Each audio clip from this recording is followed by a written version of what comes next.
বসন্ত খুবই অল্প সময়ের জন্য আসে।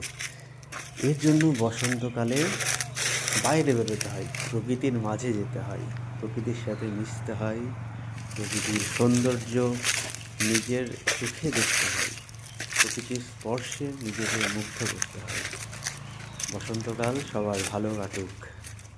সবাই প্রকৃতির মাঝে যাও, প্রকৃতির সৌন্দর্য উপভোগ করো।